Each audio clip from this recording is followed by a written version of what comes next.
Hey everyone, how's it going? Welcome to the inaugural episode of Xander's Race Preview. This is a show where I'll be going over everything you need to know for the upcoming race weekend. This weekend, the Formula One circus heads to the home of Formula One, the Silverstone Grand Prix. If you've made it this far into the video, make sure to like and subscribe. And of course, we'll start with the Austrian Grand Prix.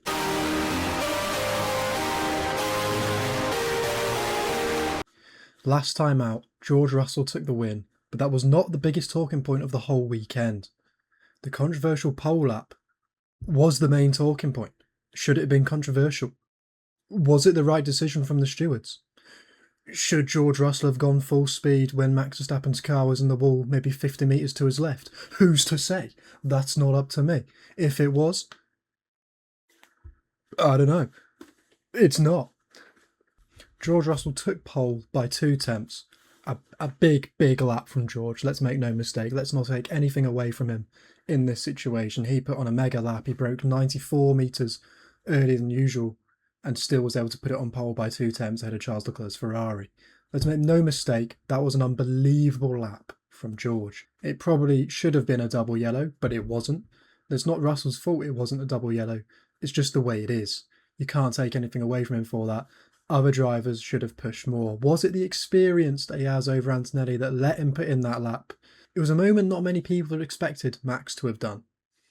It was just one of them. He seemed to go into the corner and then lost the rear end. It was quite an unusual one. I'm sure we won't see it too many times again. I think Red Bull will definitely have that one all figured out, that's for sure. The team standings after the Austrian Grand Prix. Mercedes leads by 98 points. They've got a quite comfortable gap, although it's not as big as you would think it might be. For the dominance they've really shown, they've only lost 1 Grand Prix out of the entire season so far. They've won 7, and to only be leading by 98 points by this point, they haven't maximised every weekend. There's always been something going wrong for either driver. Nothing has ever been smooth sailing. Ferrari then follow. Obviously, they were in a high before this weekend, and then they seem to just fallen off it completely. In Austria, they couldn't deal with the high temps. The degradation was too high. It wasn't clicking, and it's definitely not been clicking for Charles Leclerc. He has been in a horrible rut of form, and we'll see what I think about that coming into Silverstone, coming up soon. Driver standings, you've all seen this. Antonelli leads Russell by 40 points. That gap is coming down. Lewis Hamilton down into 3rd place after being 2nd in the championship for the first time since 2021. It has been that long since Lewis Hamilton has been back up in the fight, and let's make one thing clear. Hamilton is not really in the fight. The fight is still between the two Mercs. The fact that we've got another car may be challenging. I mean, he's 46 points behind. It's not a lot now. He could be ahead of Antonelli come the end of the season. But for the dominance Merc are showing and for the lack of upgrades they've brought, for the gap to be 46 points to the next competitor's driver, that's quite a big gap. Now, when I say special livery to you, a British team go into their home, Silverstone, special livery, I'm expecting big things. I'm looking at you, Williams. I'm expecting big things. I don't know what you think. What's the difference? Insert the Spider-Man meme. I can't believe that they've released this as a special livery. It's compared, they've done decent liveries before in the past. I was expecting so much better considering how bad this season's gone. I was expecting James Vowles to be like, look, this season we can only apologise. We've not delivered on what we said. It's no one's fault, really. They tried a few new things. It didn't work. The car's now 30 kilos overweight. It's come down a little bit, still like 26 kilos overweight. It's not where they wanted to be. It's not where they promised to be. I thought they'd go, sorry, here's a really nice car to look at. And their special livery has been the same thing pretty much as it already is. They could have given it to anyone and they would have done a more interesting design, even if they went out there. At least just make it interesting, as opposed to McLaren. McLaren, you have cooked. Whoever's in this design office, give them a raise. I was not when McLaren do special liveries, Monaco 2021, unbelievable livery. Last year's Silverstone livery, unbelievable, really good. They do it nice, McLaren. Usually, on the whole, they do it really nice. But when they went to release it and I saw the car wasn't orange or chrome, I was a bit confused to start with. I was like, this breaks the norm. This isn't how it normally goes. But this white and green is unbelievable. I really, really like this design. I think it's different. It's nice. It's just clean. That's what it is. It's just clean. You can see here the green comes down in just the end bits of the front wing before they get to all the little front wing winglets. Just down there, it's the little details. It's the white sponsor writing, still getting that green through the. It's good. It is a special livery. That's what I don't get with what Williams did. Williams did is not a special livery. That is just a livery. This is a special livery. This is something that you should take pride in your home Grand Prix. And the overalls as well.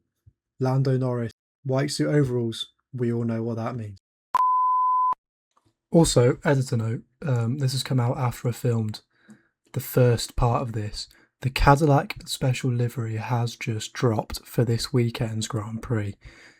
It is a beauty. It might be the best of the lot. I know I raved on about McLaren with a throwback to the 1960s livery. I believe it was the 60s when they were using that. Obviously, we saw it recently in the Monaco Grand Prix when McLaren did the bring all the old cars out around the track. So you get to see the different generations of McLaren, that sort of testimonial lap. This might be the best of the weekend. It is a phenomenal looking livery.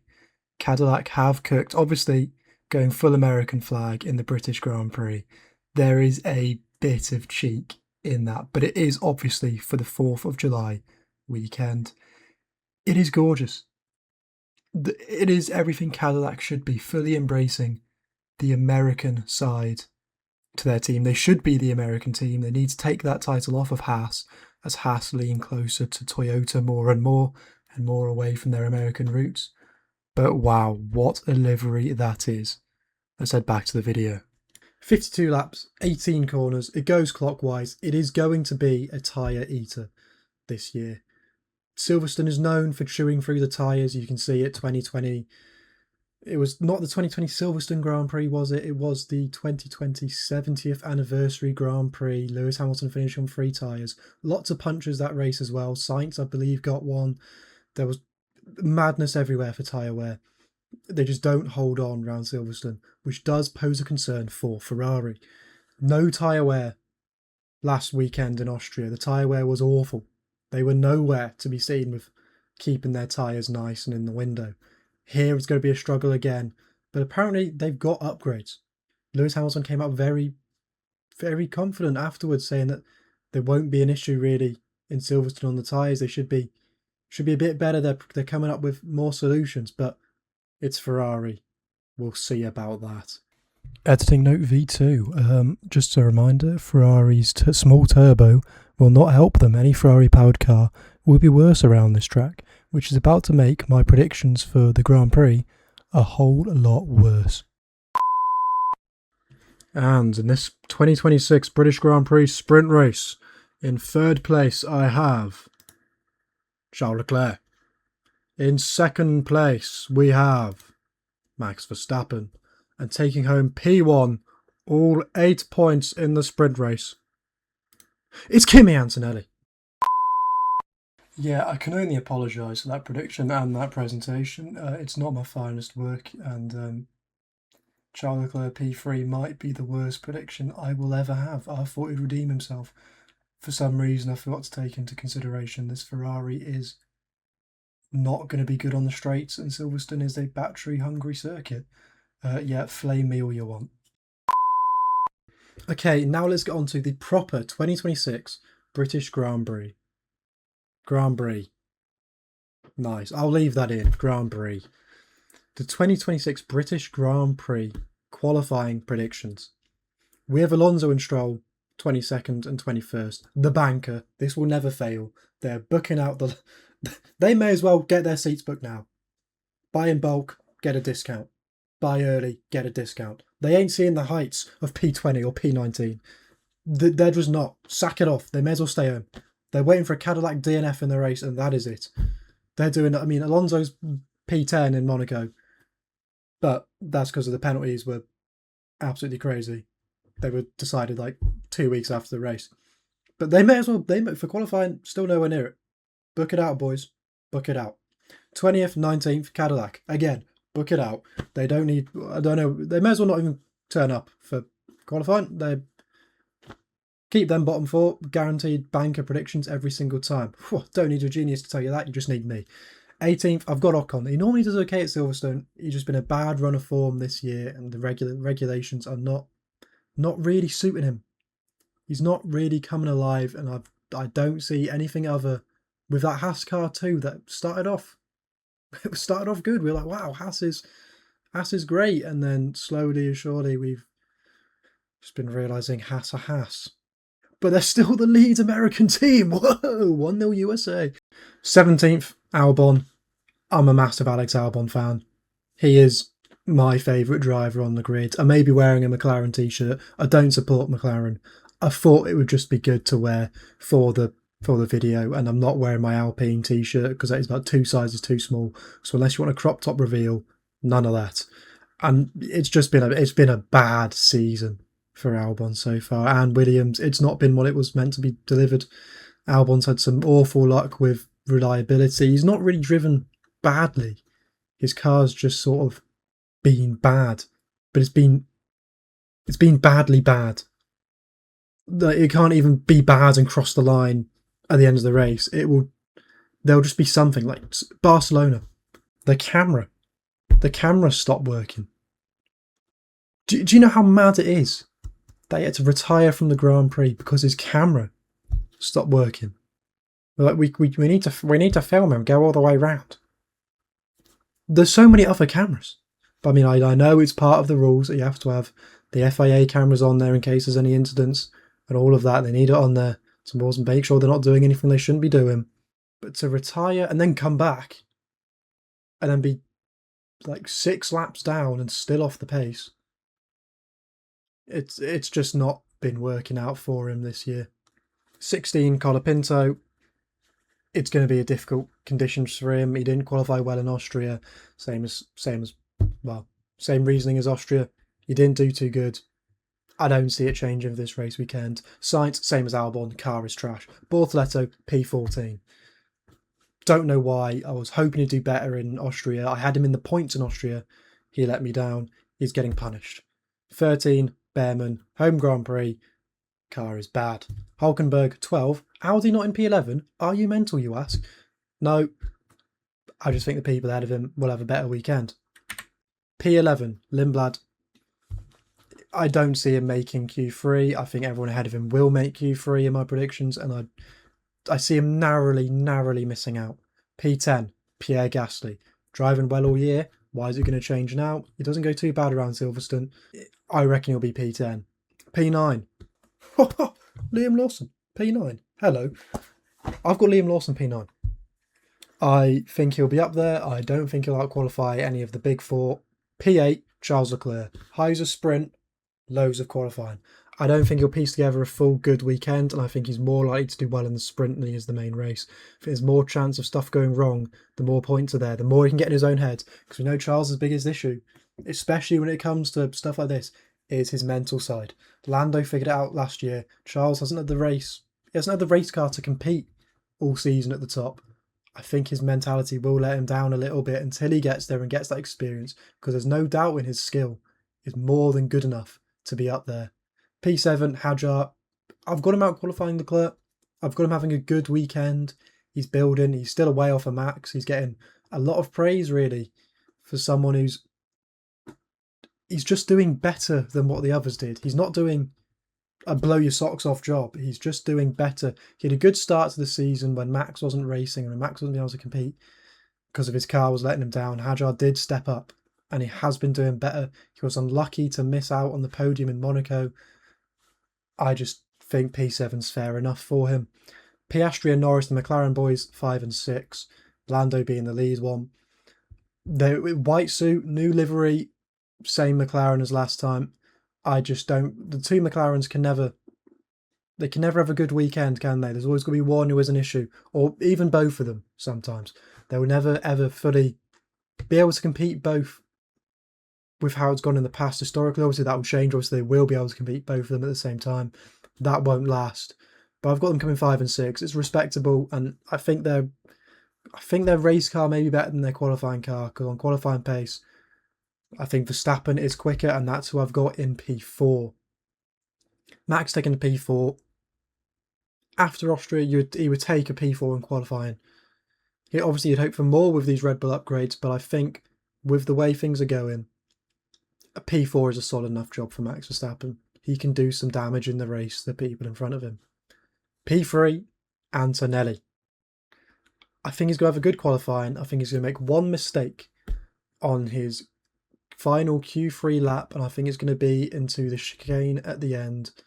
And I can just see him braking a little bit too deep, losing those final few hundredths or final few tenths to Lewis Hamilton. I've got in P2, which means in P1, I've got George Russell. Shock. He's picking up a good bit of form at the moment, is old George. That win will do him a whole world of confidence. And people don't like to see George Russell do well. George Russell likes to see people not liking him do well. He's just that type of guy. George knows he ruffles the feathers. He knows he unsettles them. He enjoys unsettling people. He's not here really to be liked. To quote Liam Lawson, he's not here to be liked. Watch that, Liam. Are you here to be liked? No, he's not. George Russell will get pole position in my prediction for the 2026 British Grand Prix. And on to my top 10 for this year's British Grand Prix. I've got Gasly coming home in the 10. Leclerc in the 9. I've got him struggling in the race. I've got him running into a few issues, getting involved in a bit of a ding-dong battle with Gasly. I can see him and Pierre, good friends, a bit of a ding-dong in Britain. Maybe not quite like that, but you know what I mean. Just a messy race, and he brings it home P9. Lawson, P8. I think he'll have a good race. He could have been on for so many more points had it not been for all the drivers ahead of him finishing. All the big dogs finished Austria. He could have been on for a lot more had it been a usual DNF mayhem, DNF everyone, like it has been previously. Could have gone for a lot more points. Piastri P7, having a tough race as well. That McLaren had some issues in the hands of Norris. It's his turn this weekend. Hadjar P6. I've got him having a very good race, a very, very good race. I've got him having a race he can be very, very proud of. But I've only got him P6 because I don't think he'll have the pace in himself or in the car really to get higher than that. If it turns out he wins the race, I'll deactivate the channel, I'll deactivate everything, and I will publicly apologise to him. I don't know how, I'll bake him a cake and I'll say sorry. Norris P5. It's fairly self-explanatory that McLaren it's okay. I mean, it's a great car it's still a front-running F1 car. He cannot have too many nitpicky issues with it because it's better than being in one of the Cadillacs or the Astons, but still, I don't think it's going to quite have the pace to be there. My big bold prediction for the 2026 Silverstone Grand Prix is Antonelli will not be on the podium. I've got him coming home P4, and I've got him coming P4 with a big scrap against Max Verstappen and Lewis Hamilton, who I've got Max in the 3, Lewis in the 2. I just see it playing out that way. Hamilton always goes well around Silverstone. Max, he goes well, but he often runs into a few issues around Silverstone. It's not his most comfortable track. I mean, he's involved in great scraps. Silverstone 2019, him and Leclerc, big ding-dong. I can see him having that with him, and Antonelli could definitely have a massive scrap for a while around there because he does just have the pace and he does have the ability and he has the mindset to put his car where others won't want their car to be put and where they wouldn't want him to put his car. He knows Max Verstappen is the definition of let me get past or we will have an accident. And it works because of the other cars have something to risk, and this season he doesn't. Lewis P2. I've just got him in. I don't think Ferrari will have the pace to take P1, and I can see Hamilton maybe even not being there, but I've got him in P2 provided tyre wear goes well. I've got Leclerc P9 provided tyre wear goes okay, but I've got him having a few issues in the race. I've got Lewis P2 provided tyre wear goes okay / well, but I've got him having a less eventful race, a bit more of an easier one for old Lewis. And that means in P1, my winner for this weekend's race is George Russell. I think it's going to be more exciting than Austria for the battle for P1. I think there's going to be a bit more to do, but I think in typical George Russell fashion, he'll have a few eventful laps, but for 60% of this race, he'll do nothing podium, or in this case, manage P1. That's what I think will happen this weekend. Now, thank you very much for listening to me natter on about what I think will happen. It'll probably not happen. It'll probably not be true. Let me know what you think down in the comments. Let me know who you think's going to take P1, who you think's going to take pole, who you think's going to have an absolute stinker this weekend. And just let me know how bad you think my predictions are. But if they come right, you owe me an apology. Please like and subscribe. It really will help the channel. And I will see you in the next one.